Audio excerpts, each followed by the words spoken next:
Oi pessoal, sou Eduardo. Hoje irei falar de um livro muito interessante chamado Grogotó, do escritor mineiro super premiado Evandro Afonso Ferreira, que já ganhou o Jabuti, já ganhou a PCA e ele é um escritor muito competente. E eu estou com Grogotó, que foi um livro lançado no ano de 2000 e teve o prefácio feito pelo José Paulo Paes, que foi um grande amigo do autor e é inclusive a quem essa edição, esse livro é dedicado. E sobre o que vai discorrer Grogotó? Bem, antes de tudo, esse livro ele é praticamente uma grande pesquisa linguística. Ele é um experimento super interessante porque há uma grande expressividade sonora em quase todos os textos deste livro. Ou seja, como o leitor pode perceber, Grogotó é uma palavra que eu nunca tinha ouvido em lugar nenhum e assim são quase todos os títulos dos minicontos deste livro. Existem títulos como Catrâmbias, Erefuê, Araã, Fu, e existem alguns títulos que são palavras até mais comuns, mas a grande maioria eu nunca tinha ouvido em lugar nenhum e nem sequer lido. Ou seja, isso corresponde, na verdade, a uma coleção de palavras que o Evandro Afonso Ferreira é, soube concatenar com essas narrativas que abordam o cotidiano de pessoas comuns e são personagens simples que estão passando por algum incidente corriqueiro ou até problemas mais graves, como em alguns minicontos é abordado a morte. O próprio Grogotó é o conto que abre essa edição e o autor, no final, no rodapé, ele coloca que Grogotó significa acabou-se, agora já era. E é um microconto onde o personagem principal é um alfaiate que trabalhou por décadas fazendo roupa para os outros e quando ele está pensando em fazer a sua roupa que vai servir de é, mortalha, ele acaba morrendo antes, ou seja, acabou-se, já era. E são mini contos muito interessantes. Alguns que falam de incidentes mais corriqueiros, por exemplo, é um texto chamado Fu. Fu é uma interjeição que tem um ponto de exclamação, então eu não sei se é fu de fuder ou enfim, fica a critério do leitor imaginar o que se passa pela mente criativa do Evandro Afonso Ferreira, porque nesse Fu é uma noiva que está indo para o seu casamento, ela está muito deslumbrante, só que ela está num engarrafamento, então ela desce para ir andando, já que ela acha que vai chegar mais cedo caminhando do que esperar pelo trânsito, só que ela acaba pisando no cocô de cachorro. Então, por isso que o conto se chama Fu. E são textos muito interessantes.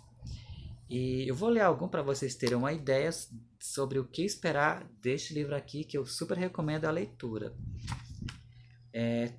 Tem uns títulos que são até conhecidos, não são tão estranhos como Catrambias, Erefuê, Bangala Fumenga, se bem que Bangala Fumenga eu acho que tem um bloco de carnaval com esse nome. Então, peguei um mini conto chamado Insonolência. Insonolência. Dorme, querido, dorme. Seria mais fácil realizar os 12 trabalhos de Hércules. Dorme, querido, dorme. E pensar que tudo começou com Pandora, que removeu o tampo do jarro, espalhando males pelo mundo. Dorme, querido, dorme. Agora eu entendo por que Astreia, vendo a degenerescência moral dos homens, foi para o céu, tornando-se a constelação da Virgem. Dorme, querido, dorme. Todos os nossos projetos resultaram em atividade esgotante e inútil. Não tenho mais força para recomeçar este trabalho de Sísifo. Dorme, querido, dorme. Estou me sentindo como se tivesse sido confinado no sombrio Érebo. Dorme, querido, dorme. Meu destino foi desviado pelo ciumento Zéfiro. Sou um Teseu perdido no intricado covil do Minotauro, sem a ajuda de Ariadne. Dorme, querido, dorme. Até quando suportarei essa condenação eterna? Afinal, não me chamo Tântalo, tampouco traí a amizade e a confiança dos olímpicos. Dorme, querido, dorme. Biblis transformou-se em uma fonte, Cicno em cisne. Ascálafo numa árvore de mau agouro, Calisto em ursa, Daphne em árvore, e eu, pelo andar da carruagem, vou me transformar numa ovelha negra. Dorme, querido, dorme. O mundo não vai acabar só porque você perdeu mais uma vez o emprego de professor de mitologia. Dorme, querido, dorme. Então, esse microconto, que é até um tanto extenso, ele nos informa quanto que o Evandro Afonso Ferreira é erudito, porque ele cita vários personagens da mitologia grega, que eu, na minha ignorância, eu não tive acesso a essas leituras sobre a mitologia grega. Shame on me. Mas nesse conto em específico, o Evandro ele concatenou todas a sua grandes elementos, a sua grande bagagem cultural. E eu praticamente vou ter que reler esse livro, porque são mini, apesar de serem mini contos, o leitor fica com algum deles martelando na cabeça. Esse que eu li, ele é até um tanto simples, ou seja, é um professor desempregado de mitologia, a mulher dele tenta consolá-lo, apoiá-lo, mas ele fica com aquela neurose de não encontrar mais lugar no mercado de trabalho, ou seja, como eu já falei, os contos abordam o cotidiano de pessoas, cidadãos no seu dia a dia. E na maioria deles as pessoas não falam do jeito que o Stalin inserido no microconto. Este é uma exceção. Este é um conto fácil de assimilar, apesar da grande intertextualidade com a mitologia grega. Agora vai ter microcontos repletos de palavras estranhas que vai demandar do leitor uma pesquisa também para poder entender a mensagem desse mini conto. Então essa é a minha dica de hoje, espero que vocês tenham gostado.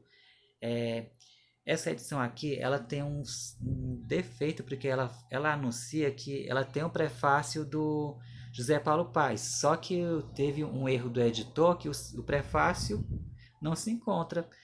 Apenas um texto breve do José Paulo Paes, que é o seguinte: sobre a exuberância dessa fala constrói-se paradoxalmente a escrita concisa de Evandro Afonso Ferreira, que se empenha em transferir para o domínio do conto o ideal do mútuo imparvo do epigrama, pela sua concisão, tanto quanto pelo seu twist ou agudeza final. As narrativas de Grogotó podem bem ser classificadas de epigramáticas.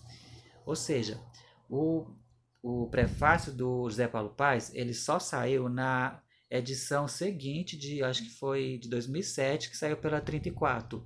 Nessa aqui teve um erro do redator, enfim. Mas a minha dica de hoje leiam Evandro Afonso Ferreira, que é uma super experiência de linguagem. E é isso. Tchau.